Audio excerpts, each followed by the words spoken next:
Bien, Djaïli Amadou Amal, bonjour. Bonjour. Et ravi de vous recevoir à la librairie Durance. Après la gloire vient le chemin de croix de la tournée nationale. Et en tout cas, nous sommes heureux de vous accueillir ici à l'occasion de votre tournée dans l'Ouest et en partenariat avec l'Asprobir, qui est une association qui vous tient à cœur, je crois. Voilà. Alors, votre livre Les Impatientes a eu le prix Goncourt des lycéens. On a été fort heureux ici puisqu'on était, on a poussé le livre. On était assez derrière quand même. Je vous le disais tout à l'heure que si on avait pu mettre une petite pièce auprès d'un bookmaker, on l'aurait fait sur votre livre. Donc c'était très chouette. C'est un livre que vous portez depuis longtemps, je crois, parce que il est paru chez un éditeur camerounais il y a 3 ans maintenant. Vous l'avez un peu retouché pour les parutions françaises. Est-ce que vous pouvez, en quelques mots, nous décrire le projet de ce livre ?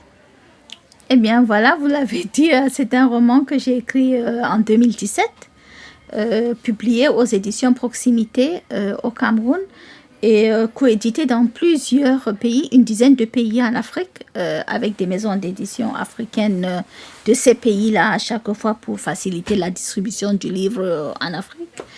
Eh bien, c'est un roman, voilà, c'est mon premier roman qui sort en France. Et c'est un roman qui parle des violences faites aux femmes, des violences sous plusieurs formes. La première partie, le mariage précoce et forcé, comme violence, qui reste aussi quand même l'une des violences les plus pernicieuses qui soit, parce qu'elle entraîne automatiquement toutes les autres formes de violence. Notamment les violences économiques, physiques, le viol conjugal, etc. La deuxième partie avec Hindou, le viol conjugal, les violences physiques, les violences psychologiques, les maladies psychosomatiques, mais également le fait que ce sont les femmes elles-mêmes qui perpétuent les violences et qu'elles soient quand même complices de ces violences-là. Et puis en troisième partie, nous avons l'histoire de Safira, qui est liée à Ramla, car c'est la Dad Saré, c'est-à-dire la première épouse de cet homme qui épouse donc Ramla. Et Safira, qui évidemment, comme toutes les femmes, fera arriver d'un très mauvais œil cette jeune épouse plus belle, plus jeune, plus instruite. Et elle serait prête à tout, non pas pour l'amour du mari, mais pour garder sa place dans la société et pour préserver l'héritage de ses enfants. Eh bien, c'est tout simplement 3 histoires de femmes imbriquées, bien entendu, les unes avec les autres, mais également, c'est des histoires de la condition féminine, c'est des histoires de femmes où la violence devient quand même un sujet universel. C'est tout simplement un mot également, la patience, Mounial, qui relie toutes ces femmes et toutes ces femmes qui finalement sont des femmes impatientes parce qu'elles n'ont pas du tout envie de suivre ce précepte-là, ce conseil-là qui est à chaque fois répété comme une litanie. Oui, voilà, c'est vrai que le titre de la première édition était, je crois, Mounial, les larmes de la patience. Exactement, oui. Mounial qui, en peul, veut dire patiente, patience. Patiente. Mais c'est autre chose aussi. On a l'impression que c'est aussi un peu quelque chose de culturel. Accepte tout, soumets-toi, surtout sans te plaindre. Si le mariage est une réussite, ça sera grâce à la patience de la femme. Si c'est un échec, ça sera du fait qu'elle n'a pas été suffisamment forte, résiliente, patiente. Quand on dit à une femme en Afrique subsaharienne patience veut dire tout simplement accepte tout, soumets-toi, surtout sans te plaindre, pour le bonheur de tes enfants, le bonheur de ton époux, l'honneur de la famille et surtout pour le bien-être de tous sauf le tien. Alors que le premier personnage qui entre en scène, on peut dire, Ramla, est-elle une jeune femme qui est sur une voie d'émancipation, une femme forte, quelque part, hein, qui a fait des études, qui a fait accepter à sa famille le fait de faire ses études, et pourtant, au moment voulu, quand un homme puissant, dites-vous, important en tout cas croise son regard, parce qu'il la voit en fait simplement, alors que tous les projets qu'elle a pu avoir disparaissent pour le projet familial en fait. En général, c'est assez étonnant. En fait, on voit bien que tous les enfants dans cette famille sont inscrits à l'école, aussi bien les garçons que les filles. Et ça, c'est ce qui se passe le plus souvent dans le milieu urbain. Et là, on voit bien que je décris aussi un milieu social assez aisé dans une ville du Cameroun, dans le nord Cameroun, qui s'appelle Maroua. Et bien, donc, les filles comme les garçons sont inscrits à l'école, mais aussi bien pour les filles que pour les garçons, en fait, les parents, en les inscrivant, se disent qu'ils font un devoir pour que l'enfant apprenne simplement à lire et à écrire, mais ils ne se projettent pas dans un autre avenir en réalité. Ils ne se projettent pas dans d'autres projets. Pour eux, c'est tout simplement le fait que l'enfant apprendra à lire, à écrire, à s'exprimer dans une autre langue, et ça fait du bien. Mais c'est tout. Et ceci d'autant plus pour les filles que pour les garçons.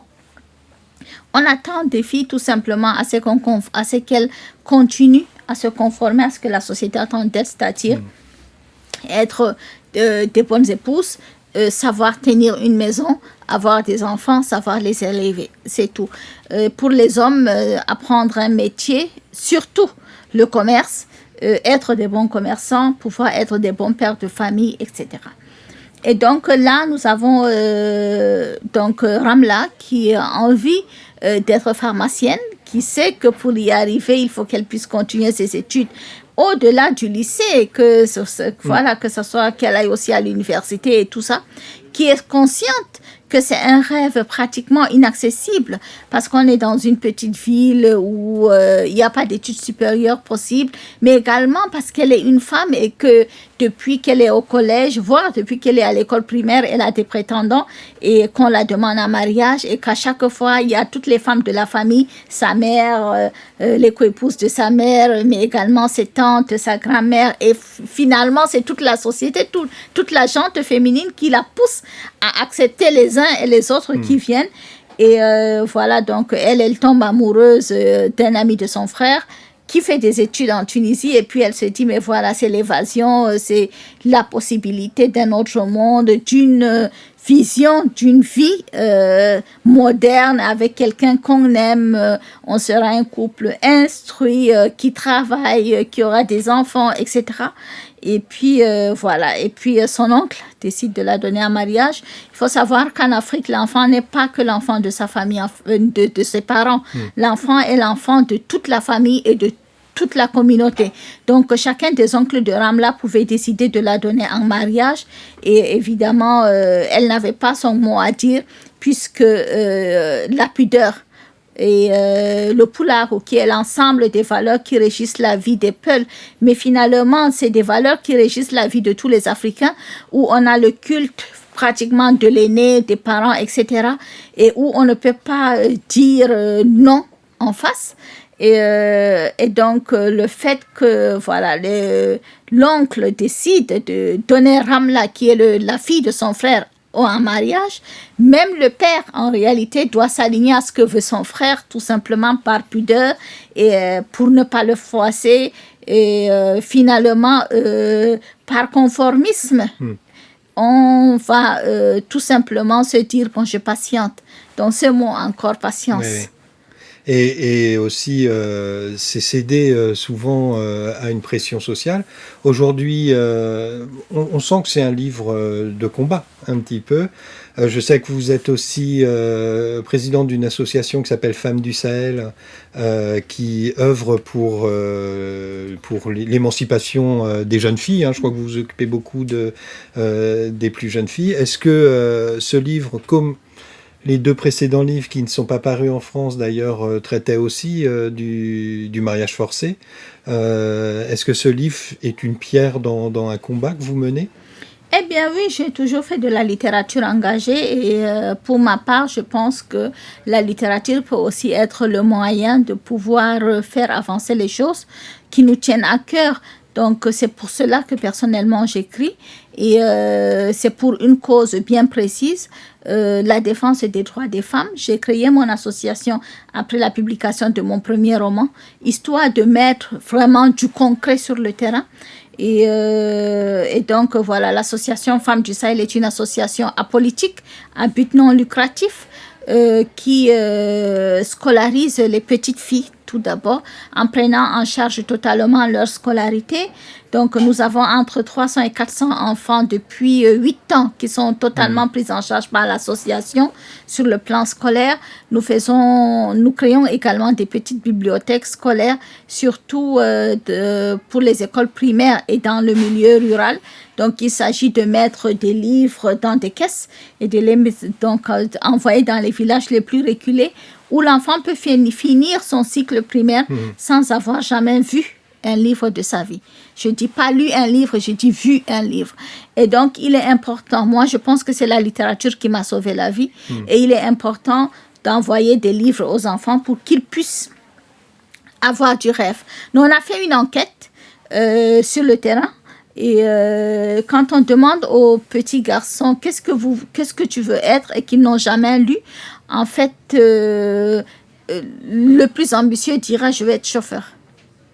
C'est tout en fait, parce que bon, ils se voient juste derrière le volant d'une voiture et c'est tout. Et pour les filles, c'est je veux être maman. Ouais. Donc, je vais être maman, je vais être épouse, je vais me marier, le jour de mon mariage, j'aurai ceci, je vais avoir des bibelots et tout. En fait, elles reproduisent tout simplement parce qu'elles ne peuvent pas voir au-delà. Et finalement, quand ce sont des filles qui ont été à l'école et autres, la majorité veulent être institutrices. Parce que, évidemment, l'image de l'institutrice, c'est celle de cette femme qui se bat, qui est indépendante, qui fait des choses et qui est différente en fait de la femme à la maison. Et donc, voilà, c'est pour cela que c'est important d'avoir des modèles et d'envoyer des livres et de permettre aux enfants de lire.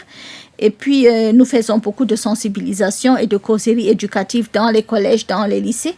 Ça, c'est des grandes campagnes que nous faisons avec minimum 15 à 20 collèges et lycées. Et donc, il s'agit de montrer aux filles d'abord des exemples positifs en leur disant, voilà, moi, je suis une de vôtres et puis j'ai fait voilà comment je suis passée par là où vous passez, mais enfin, finalement, j'ai quand même réussi à devenir une écrivaine et tout ça, que si je suis arrivée, vous pouvez y arriver également. Et puis, je ne vais pas seule, je vais avec d'autres membres de l'association qui sont des femmes qui ont réussi dans leur domaine respectif. Et puis ensuite leur donner les outils nécessaires pour se prémunir des violences. Donc vous êtes en face d'une proposition de mariage, vous ne voulez pas, qu'est-ce qu'il vous faut faire? Donc ça c'est vraiment très important de pouvoir sensibiliser les filles sur l'importance de continuer leurs études, l'importance d'avoir des diplômes, mais également leur donner les armes nécessaires pour pouvoir dire non aux violences, pour pouvoir se prémunir du mariage précoce et forcé. Et puis, également, nous accompagnons les femmes tout simplement dans le domaine, voilà, l'alphabétisation, comment gérer leurs finances, mais également dans le domaine du développement, c'est-à-dire tout simplement avoir des activités génératrices de revenus. L'accompagnement peut être dans l'agriculture, en élevage, petit commerce, etc. Et du coup, ce combat à travers cette association, les livres qui sont parus, comment ils sont reçus au Cameroun? Est-ce qu'il y a des réticences des fois Non, mes livres ont toujours été très très bien reçus dans l'ensemble, depuis 10 ans quand même que je travaille, parce que dès le départ, j'ai eu quand même, je peux dire, le soutien de l'État. C'est-à-dire que je suis la première femme du Grand Nord Cameroun et une femme musulmane qui écrit. Et donc, toutes les associations, mais également l'État avec ses institutions, ont aussi compris que le livre peut être un support pour pouvoir sensibiliser, mais également pour pouvoir travailler en entrant dans les traditions et en les comprenant mieux, on pouvait apporter des solutions adaptées. Et donc, je peux dire que l'État était tout de suite à mes côtés, avec voilà, des ministres, des gouverneurs et autres qui ont soutenu l'œuvre et qui ont soutenu le combat. Et donc, évidemment, on a eu quelques problèmes du genre des personnes qui peuvent ne pas avoir compris le message, qui peuvent m'accuser d'être contre les traditions, ou d'être carrément manipulée, d'être contre l'islam, etc. Évidemment, nous avons également, au début, eu beaucoup de menaces. D'autant plus que quand j'ai commencé à écrire, c'était à ce moment-là que Boko Haram faisait des ravages en kidnappant aussi beaucoup de filles, en les utilisant comme bombes humaines. Et le moment aussi où nous avons eu pas mal d'attentats dans notre ville. Et donc, du coup, on avait des personnes qui appelaient mon éditeur à 2 heures du matin pour menacer de me tuer et tout ça parce que je disais des choses et surtout, je disais des choses qui étaient complètement tabous. Mais il y a eu quand même un travail sur 10 ans qui fait en sorte que je suis devenue une figure assez connue et que tout le monde sait quand même exactement mes prises de position par rapport à la condition des femmes, à la polygamie et aux violences faites aux femmes et surtout au mariage précoce et forcé que j'ai vécu moi-même personnellement et dont je sais de quoi je parle. Et donc, ça fait en sorte que voilà, ça donne une légitimité pour pouvoir en parler. Et puis surtout, le fait de mettre du concret sur le terrain, ça fait en sorte que voilà, le plus simple, c'est que je leur dis, je suis là, je bouge pas, je vais parler de ces sujets-là, que ça plaise ou non. Et aussi avoir le sens de la répartie. Quand on vous dit, vous êtes contre l'islam, eh non, je ne suis pas contre l'islam, je suis une bonne musulmane et j'ai des preuves pour ça. Donc, par A plus B dans les tests, eh bien, tout ce que vous racontez, c'est faux. Tu es une mauvaise pelle, tu vas à l'encontre des traditions. Je ne vais pas à l'encontre des traditions. Le Pulaku nous donne des valeurs, nous disent qu'il faut être pudique, il faut avoir le sens de la dignité, etc. Ceux qui vont à l'encontre des traditions, c'est ceux qui font souffrir les femmes parce que normalement, dans notre culture Peul, les femmes sont pratiquement des princesses, des reines et que voilà, les hommes les considèrent comme telles. Donc, c'est ceux qui n'ont pas compris cette tradition-là qui vont à l'encontre des traditions, tout simplement. Donc, il faut avoir le sens de la répartie quand on fait ça. Oui, bah, j'imagine. Mais d'ailleurs, dans le livre, on montre bien ce qui est intéressant au-delà du portrait de ces 3 femmes différentes, avec des aspirations différentes et des situations très différentes aussi, il faut le dire. C'est les pères et les mères dans le livre qui sont... il y a un fossé générationnel, un peu, on pourrait dire presque, entre toutes ces tantes, toutes ces mères qui entourent les femmes et tous ces pères qui ne les considèrent pas comme autre chose que des filles, etc. Est-ce que il y a un fossé comme ça moi, c'est ce que j'ai trouvé à la lecture, hein, un petit peu ce côté-là était intéressant. Est-ce qu'il existe encore ce fossé ou est-ce que les choses bougent petit à petit Même si on a tendance à voir et à croire que les choses changent, elles peuvent changer dans certains cas et dans certains cas s'aggraver parce qu'il y a des facteurs qui sont quelquefois indépendants des volontés, qui sont des facteurs externes. Donc, parmi les facteurs externes, par exemple, dans le milieu rural, il y a le changement climatique qui fait en sorte qu'il y a la désertification qui avance.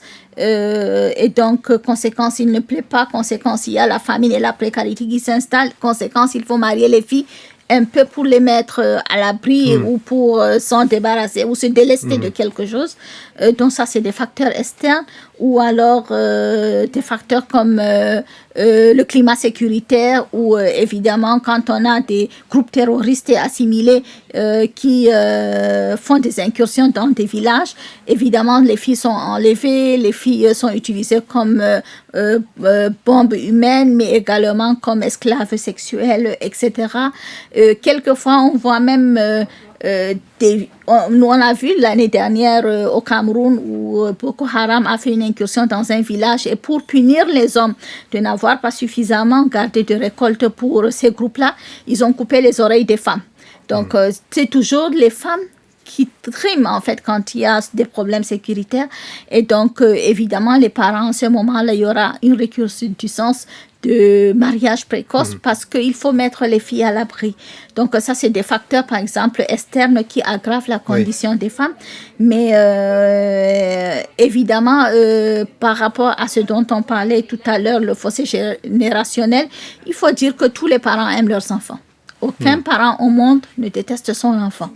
Donc, les femmes, donc les mamans qui ont souffert de mariage précoce et forcé, mais également des violences, de la polygamie et autres, reproduisent le schéma en réalité parce qu'elles ne connaissent rien d'autre.